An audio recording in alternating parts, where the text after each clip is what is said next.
에베소서 1장 17절은 어떤 하나님이신지, 하나님이 어떤 분이신지, 그리고 하나님께서 우리에게 무엇을 주시며 그것을 주시는 목적이 무엇인지를 설명하고 있습니다.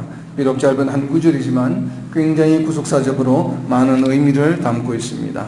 하나님을 부르는 호칭이 두 가지가 소개되어 있습니다. 먼저 성경에는 그러면 하나님에 대한 이름들이 어떤 모습으로 나타나고 있는지 살펴보고자 합니다.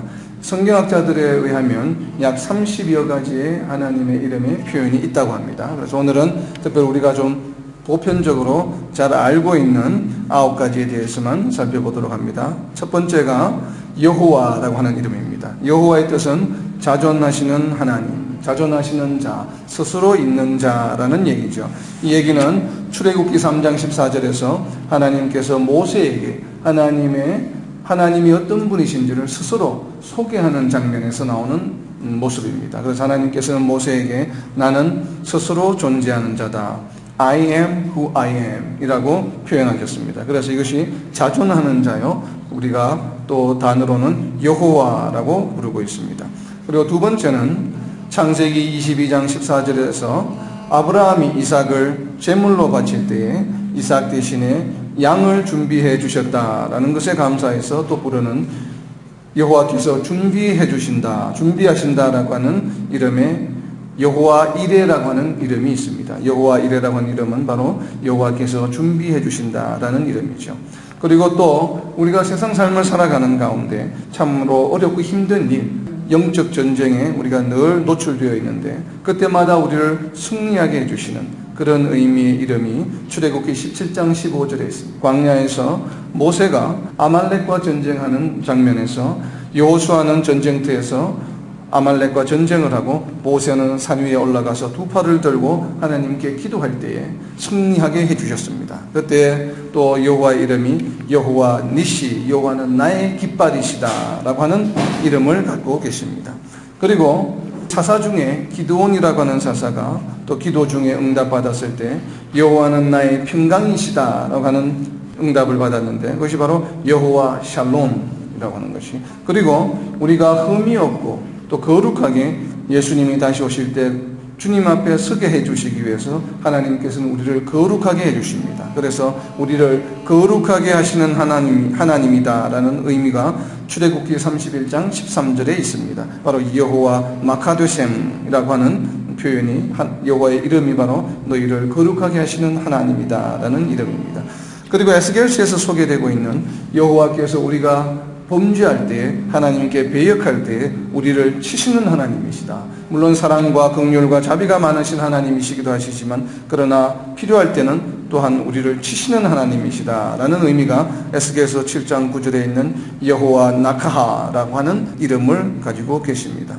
그리고 또 에스겔서 48장 35절에 보시면 우리가 어디에 가든지 간에 항상 하나님께서는 거기에 계시며 우리와 함께 하신다, 하나님 여호와는 거기 계시다라는 표현이 바로 여호와 삼마라고 하는 하나님의 이름이 있습니다. 또 출애굽기 15장 26절에 보시면 우리가 병들었을 때 우리를 치료하시는 하나님 여호와 라파라고 하는 이름이 또 있습니다. 그리고 창세기 1장 1절과 3장 5절, 신명기 5장 9절과 시편 5장 7편에 보면 하나님께서 우리가 삶을 살아가는 가운데 우리에게 필요한 모든 권능을 우리에게 주시고 또 우리에게 필요한 모든 것들을 하나님께서 이루어 나가시는 바로 전지전능하신 하나님이심을 표현하는 전능하신 하나님이라는 뜻을 가지고 있는 엘로힘이라고 하는 하나님의 이름의 단어가 있습니다. 다른 이름들이 더 있지만 여기에서 오늘 열거한 9가지 이름들만으로도 우리는 하나님이 어떤 분이신지를 충분히 알 수가 있습니다. 다시 한번 정리하면 하나님은 스스로 존재하시며 내게 필요한 모든 것을 준비하여 주시며 그리고 이 땅에서 우리가 승리할 수 있도록 힘을 주시며 나의 삶의 평강을 누릴 수 있도록 인도하시며 예수님이 재림하실 때 그 앞에 흠이 없고 거룩하게 세워주시며 또 나의 대적들을 물리쳐 주시며 내가 어디를 가든지 항상 나와 함께 하시며 또 내가 병이 들었을 때 나를 치유하여 주시며 또 내가 무슨 일이든지 할 수 있도록 나의 능력이 되어 주시는 분이십니다. 자, 이와 더불어 우리는 누군가의 하나님이라고 부르는 경우도 있습니다. 특히 구약 성경에 보면 대표적으로 하나님을 누구의 하나님이다 라고 부르시는데, 바로 출애굽기 3장 6절에 보면 하나님께서 모세에게 하나님의 이름을 가르쳐 주실 때 바로 어떻게 말씀하셨냐면 아브라함과 이삭과 야곱의 하나님이다 라고 부르셨습니다. 그리고 복음서에서는 마태복음 22장 32절과 마가복음 12장 26절, 누가복음 20장 37절에 살아있는 자들의 하나님이심을 설명하기 위해서 이 아브라함과 이삭과 야곱의 하나님이라고 하는 이 이름을 인용하고 있습니다. 하나님께서는 그리고 또 이 이름을 출애굽기 3장 15절에 보면 나의 영원한 이름이요 대대로 기억할 나의 칭훈이라 라고 말씀하셨습니다. 이 이름을 너희는 영원히 기억하라 라고 말씀하셨습니다. 하나님이 선택하시고 그들의 하나님이 되시겠다고 언약하셨기 때문이죠. 또한 이것은 하나님께서 그들의 영원한 하나님이 되어주시겠다는 약속의 말씀이기도 합니다. 그런데 오늘 본문 에베소서 1장 17절에 있는 것처럼 신약에서는 아브라함과 이삭과 야곱의 하나님이라고 하시기보다는 바로 오늘 본문에 있는 말씀처럼 우리 주 예수 그리스도의 하나님이다 라고 부르고 계십니다. 이 우리 주 예수 그리스도의 하나님이라고 하는 이 하나님의 이름은 오늘 본문 에베소서 1장 17절과 그리고 고린도후서 1장 3절 두 군데서만 기록되어 있습니다. 이것은 하나님께서 예수 그리스도의 하나님이시며 또한 예수 그리스도를 주님으로 믿고 섬기는 우리의 하나님이심을 말하는 것입니다. 이것은 중요한 변화입니다. 왜냐하면 누군가의 하나님이라고 하는 표현에는 무슨 의미가 있습니까? 아브라함과 이삭과 야곱의 하나님이라고 하시는 것은 어떤 의미가 있습니까?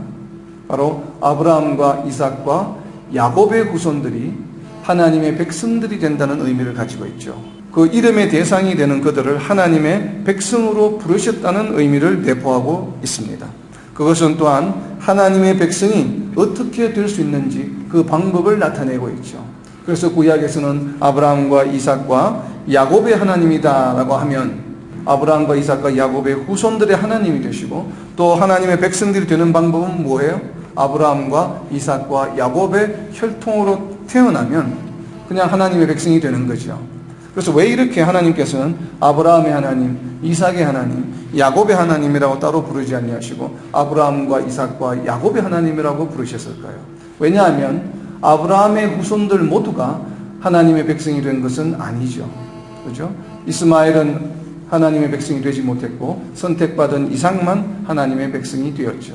마찬가지로 이삭의 후손 또한 모두가 다 하나님의 백성이 되지 못했습니다.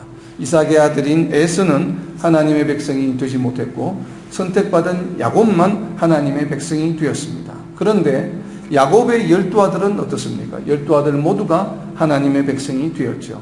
그렇기 때문에 야곱의 후손들은 하나님의 백성들이 된 것입니다. 그래서 아브라함과 이삭과 야곱의 하나님이라고 하나님께서는 자신의 이름을 불러주셨습니다.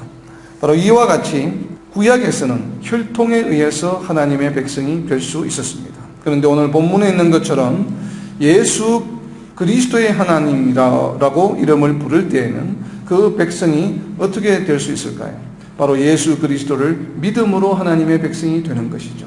누군가의 혈통에 의해서 우리가 하나님의 백성이 되는 것이 아니라 예수님을 그리스도로 믿음으로 인해서 바로 예수 그리스도의 하나님의 백성이 되는 것이죠.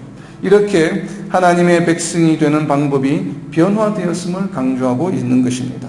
이제 다가오는 고난주간을 통해서 이제 금요일 또 성프라이데이가 되면 예수님께서 십자가에 죽으시고 다시 부활하심으로 우리가 부활주를 맞게 되는데, 바로 이렇게 예수님이 이 땅에 오셔서 우리를 위해서 십자가에서 죽으시고 죄사함의 방법을 우리에게 준비해 주시고 또 우리가 예수님을 믿음으로 인해서 예수님과 함께 영원한 생명을 가질 수 있게 되었다고 하는 것이 바로 우리 주 예수 그리스도의 하나님이라고 부를 수 있는 것입니다. 거기에 우리가 들어가는 이유는 뭐예요? 우리가 예수님을 믿음으로 하나님이 우리의 하나님이 되신다는 것이에요.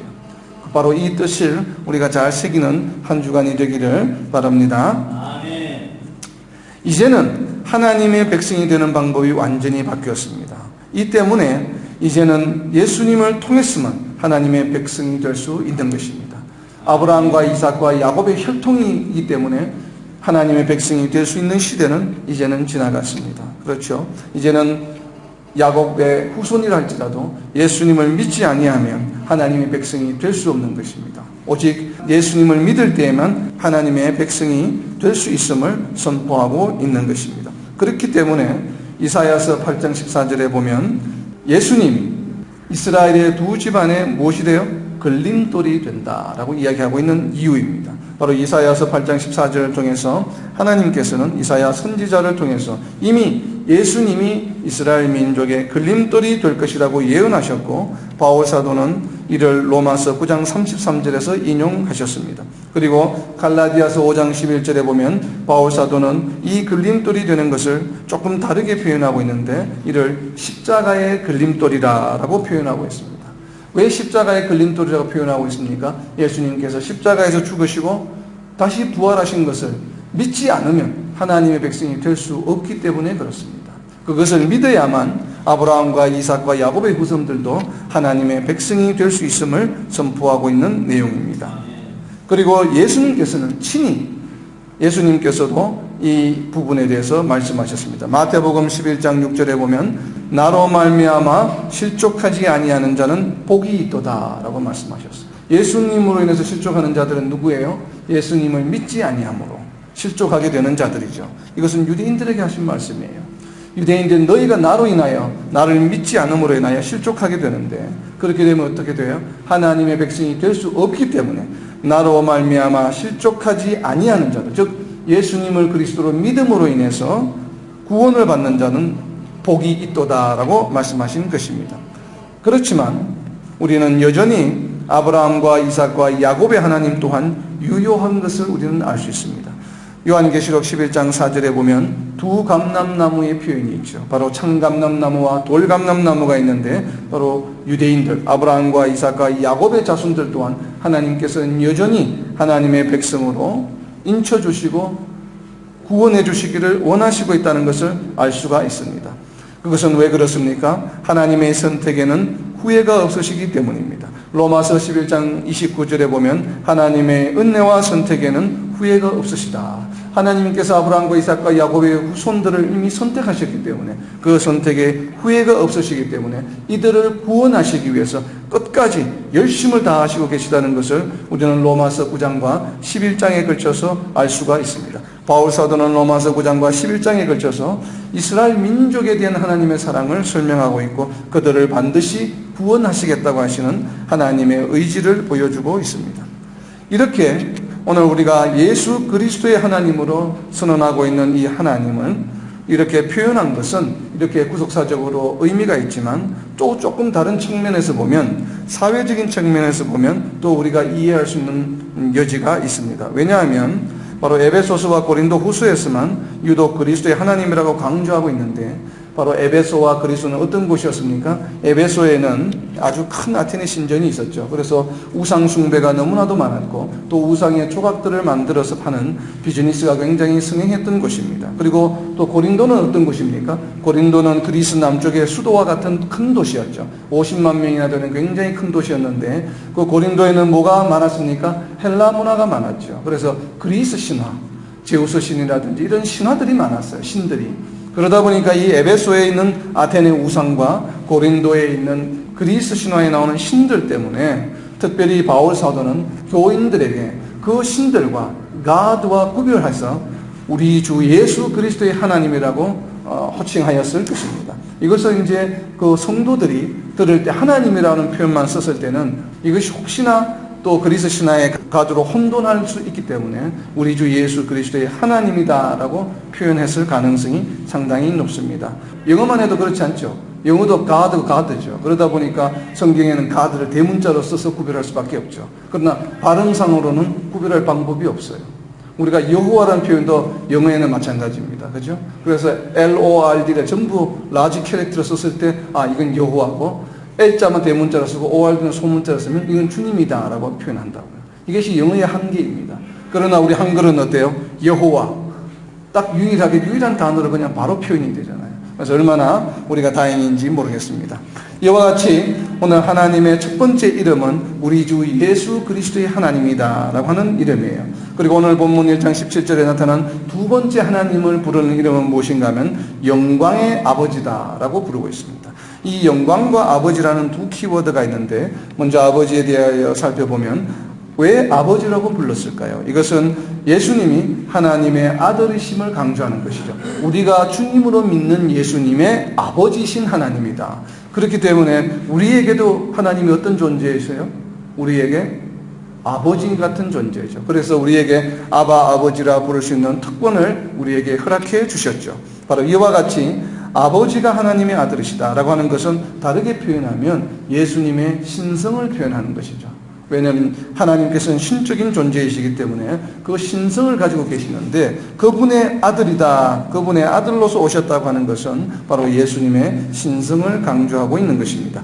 여기까지는 우리가 별로 어렵지 않게 이해할 수가 있습니다. 그런데 그 다음에 있는 바로 이 영광의 아버지라고 할 때 영광이라고 하는 개념은 우리가 단순하지가 않습니다.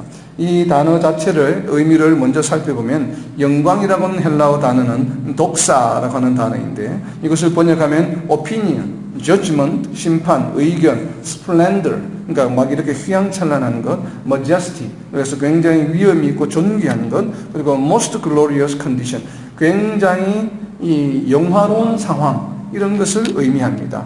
그리고 우리말 사전에도 영광을 보면 어떻게 설명하고 있냐면 찬란하게 빛날 정도로 영예로움이다 라고 표현하고 있습니다. 이것이 영광이죠. 이것은 하나님을 표현하는, 하나님을 설명하는 방법이에요.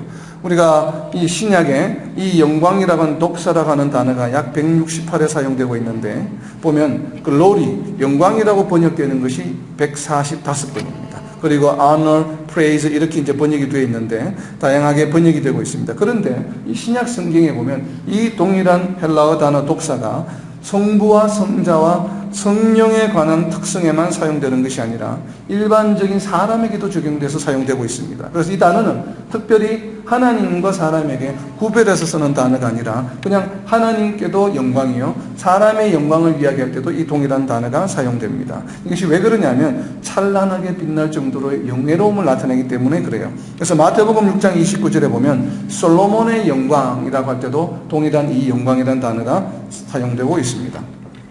그런데 우리가 이렇다 보니까 우리가 일상 가운데 무언가를 성취하였을 때 하나님께 영광을 돌린다는 말을 자주 합니다. 여러분도 아마 그런 경험이 있죠. 그리고 특별히 연말만 되면 이런 말을 자주 듣게 되죠. TV에서. 상을 받으면 먼저 하나님께 영광을 돌립니다. 물론 틀린 말은 아니에요. 틀린 말은 아니지만 과연 그것이 적당한 표현인가는 우리는 정말 유념해야 됩니다. 왜냐하면 성경 한 구절 찾아보겠습니다. 요한복음 5장 41절입니다. 하나님께서는 사람에게서 영광을 취하지 아니한다. 하나님께서는 사람으로부터 영광을 취하지 않아요.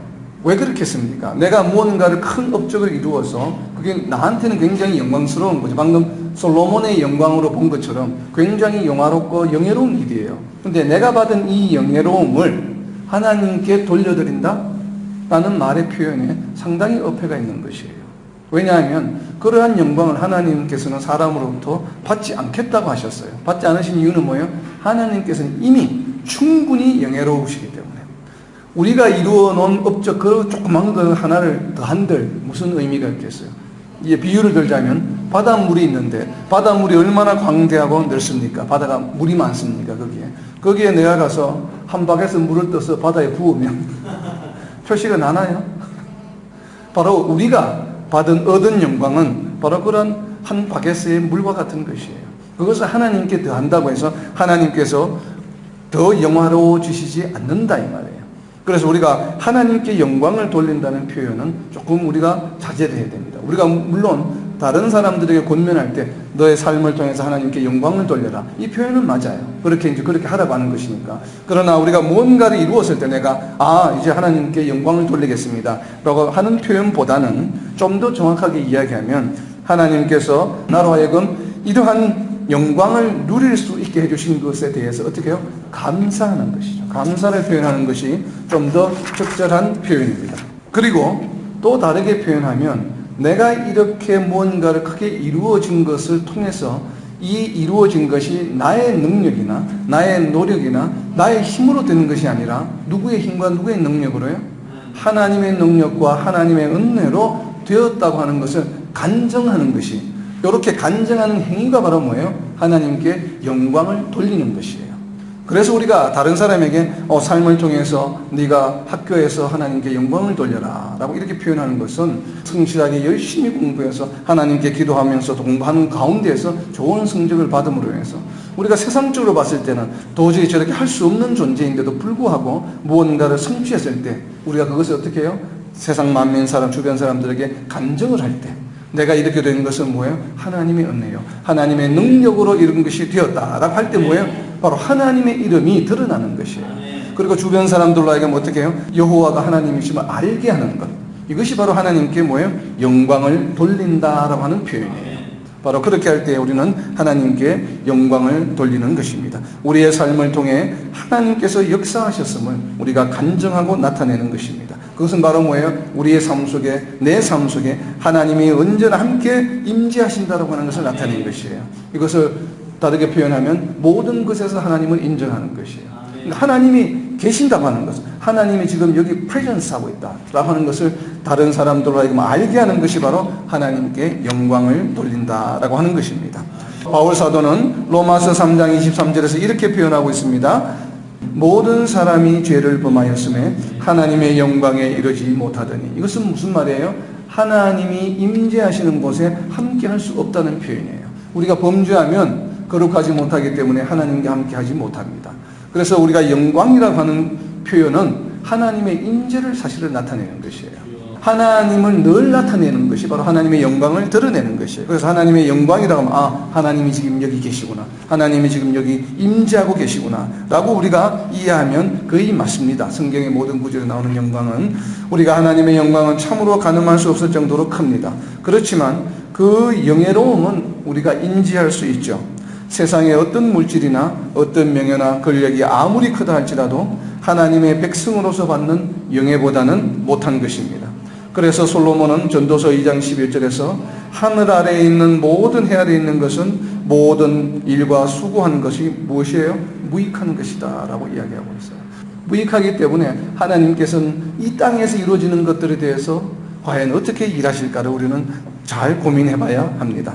내가 이 세상에서 가진 것이 아무것도 없을지라도 우리가 하나님의 백성이 된다면 이것이 세상에서 가장 큰 영예로운 일, 바로 하늘 위의 일임을 우리는 잊어서는 안 됩니다. 우리가 이렇게 정말 우리에게 이 땅에서 일어나는 모든 일이 무익한 일임에도 불구하고 그 무익한 일들 가운데서 우리가 하나님의 임재를, 하나님의 존재를 드러냄으로 인해서 어떻게 돼요? 하나님께 영광을 돌릴 수 있는 것이에요. 이것을 가장 잘 표현한 것이 바로 이사야서 37장에 보면 있습니다. 히스기야가 아수르가 침공했을 때 하나님께 기도하는 방법이에요. 자, 대적들을 우리에게 침공해서 들어와요. 그럼 우리는 어떻게 보통 기도합니까? 하나님, 우리가 지금 곤란을 당하고 있습니다. 하나님의 백성, 하나님의 성도들이 이 대적들로부터 침공을 당하고 있는데 우리에게 능력을 주셔서 물리치게 하여 주시옵소서. 아마 거의 다 이렇게 기도할 거예요, 아마. 그죠? 그러나 우리가 대적을 맞아서 싸워서 침공해서 하는 이 일들은 뭐예요? 하늘 위에 있는 일이에요? 해 아래에 있는 일이에요? 무익한 일이에요. 우리가 승리한다고 해서 뭐 드러날 게 별로 없어요. 그러니까 이렇게 기도하면 우리가 응답받기가 쉽지 않아요. 근데 어떻게 기도해야 돼요? 이 일을 통해서 누구요? 하나님의 영광이 드러나게 기도해야 됩니다. 그 기도의 모범을 히스기야가 보여주고 있어요. 그래서 히스기야의 기도를 하나님께서 들어주셨습니다. 37장 20절 말씀입니다. 우리 하나님 여호와여, 이제 우리를 그의 손에서 구원하사 천하 만국이 주만이 여호와이신 줄을 알게 하옵소서 하니라. 이것이 기도예요. 이 기도를 하나님께서 들으시니까 응답하실 수밖에 없죠. 어떻게 기도했어요? 아까 우리가 통상적으로 하는 기도와 같은 내용이 우리를 전쟁에서 이기게 해달라는 얘기예요. 그죠? 대적을 물리칠 수 있게 해달라고 하는 기도인데, 대적을 물리치게 해주시옵소서, 우리에게 힘을 주시고 능력을 주셔서 물리치게 해주시옵소서, 이렇게 기도하는 것이 아니라, 여호와여, 이제 우리를 그의 손에서 구원하사 천하 만국이, 이 땅에 있는 모든 사람들이 오직 주만이 여호와이신 줄을 알게 하옵소서. 이것이 올바른 기도예요. 이것이 바로 뭐예요? 세상을 향하여 여호와가 하나님이심을 드러내는 것이고 하나님께 영광을 돌리는 것이에요. 그것이 바로 축복의 통로요 복음을 증거하는 것입니다. 이걸 어떻게 해주셔야 하나님께서 세상에서 높여주시죠. 우리를 영화롭게 해주시죠. 그래서 오늘 표현이 영광의 하나님이다 라고 이야기하십니다. 하나님 자신도 영광스러우신 분이고 영화로우신 분이고 하나님을 믿는 하나님의 백성 또한 뭐예요? 그래서 하나님께서 높여주셔서 영화롭게 영광되게 해주시기 때문에 바로 하나님의 이름이 뭐예요? 영광의 하나님이다 라고 이야기하는 것이에요. 우리 주 예수 그리스도의 아버지시요 또 영광의 하나님이시다 라고 바울 사도는 에베소 교인들에게 설명하고 있습니다. 바로 이러한 영광의 하나님께서 그렇다면 우리를 영광스럽게 해주시기 위해서 어떻게 우리에게 무엇을 주십니까? 무엇을 주신다고 오늘 17절에 말씀하고 있습니까? 하나님께서는 바로 우리에게 지혜와 계시의 영을 주신다라고 되어 있습니다. 이는 성령을 나타내는 말씀으로 이해하는 것이 타당하겠죠. 물론 이사야서 11장 2절에 보면 지혜의 영으로 묘사하고 있지만 이렇게 성령을 지혜와 계시라고 하는 두 키워드를 사용해서 지혜와 계시의 영이다라고 표현하는 것은 성경 전체를 통틀어서 오직 에베소서 1장 17절에서만 이렇게 기록하고 있습니다. 그러면 바울 사도는 왜 이 지혜와 계시라고 하는 두 키워드를 사용해서 성령을 설명하셨을까요?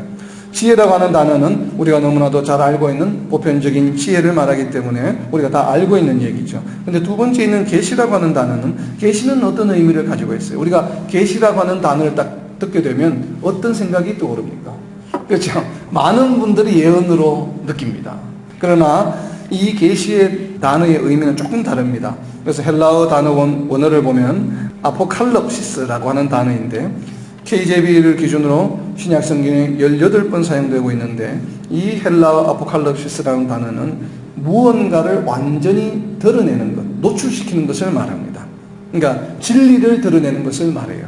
우리로 하여금 숨겨져 있는 진리를 알게 하는 것이에요. 이것이 바로 뭐냐 하면 계시다라고 하는 거예요. 그래서 요한계시록은 뭐예요? 그래서 다르게 얘기하면 하나님께서 창세전부터 숨겨두신 진리를 뭐예요? 우리에게 드러나게 해주신 것이 바로 그래서 우리가 요한계시록이라고 부르는 것이에요. 무엇이 일어날 것을 예언했기 때문에 그렇게 부르는 것이 아니에요. 그러면 예언서죠. 그래서 요한계시록이라고 부르는 것은 그것은 창세전부터 하나님께서 준비하고 계셨던 진리를 우리에게 드디어 때가 되어서 요한 사도를 통해서 우리에게 드러나게 보여주신 것이에요. 그래서 요한계시록이라고 이야기를 하는 것입니다. 이 이름은 그렇다면 성령이 우리에게 하시는 일은 뭐예요? 중요한 일은 그리스도의 비밀을 우리에게 증언해 주신다고 이야기하셨죠. 그래서 무언가 하나님께서 준비하신 진리를 준비해 놓은 비밀을 우리에게 뭐예요? 드러나게 해주시는 역할이 바로 성령의 역할이에요. 그래서 우리가 성령의 도움이 없이는 하나님의 말씀을 이해할 수 없습니다. 깨달을 수 없습니다. 이것이 중요한 포인트예요. 그래서 지혜와 계시의 영이다라고 표현하고 있습니다. 그러면 이 지혜와 계시의 영을 우리에게 주셔서 우리로 하여금 우리에게 드러내어주는 진리를 4가지를 설명하고 있습니다. 이 4가지에 대해 자세한 것은 다음 주에 또 나누겠습니다만 오늘은 우선 4가지가 어떤 것인지만 살펴보겠습니다. 먼저 1장 17절에 보면 뭐예요? 나로 하여금 하나님을 알게 하시고, 그리고 18절에 보면 부르심의 소망을 알게 하시고, 그리고 세 번째는 기업의 영광의 풍성함을 알게 하시고, 19절에 보면 하나님이 베풀어 주신 능력이 지극히 크심을 알게 하신다. 이 4가지를 우리가 알게 되는 것은 누구 때문에요? 성령 때문에. 성령의 인도하심으로 성령께서 이 4가지를 우리에게 드러나게 설명해 주시는 것이에요. 바로 이것이 지혜와 계시의 영이다라고 표현하고 있는 이유입니다. 이제 말씀을 맺습니다. 아브라함과 이삭과 야곱의 하나님께서 우리 주 예수 그리스도의 하나님이 되사 나의 필요한 모든 것들을 준비하여 주시며 나와 항상 동행하시며 나의 대적들을 물리치사 승리하게 하시며 하나님의 뜻에 맞는 모든 일을 할 수 있는 능력이 되어주시며 나의 삶에 주신 평강을 누릴 수 있도록 지혜와 계시의 영을 주셔서 이 모든 것들을 깨닫게 하여 주시고 믿게 하여 주심으로 하나님의 영광의 자리로 인도하여 주심에 감사와 찬양을 올려드립니다. 이제부터는 지혜와 계시의 영에 순종하여서 오직 이 인도함을 따라감으로 하나님의 영광을 드러내는 우리의 삶 속에서 여호와가 하나님이심을 항상 간증하는 저와 여러분이 되시기를 예수님의 이름으로 선포합니다. 아멘.